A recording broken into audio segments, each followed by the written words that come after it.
तूप सगळं सांगून गेलं असे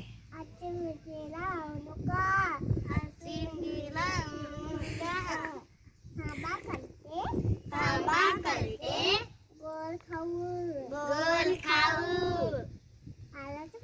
केळ्याचं पाणी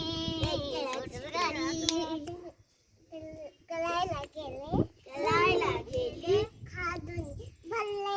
हात दोन्ही भरले आलाचं पाणी काढायला गेले ढक्कन बनली आज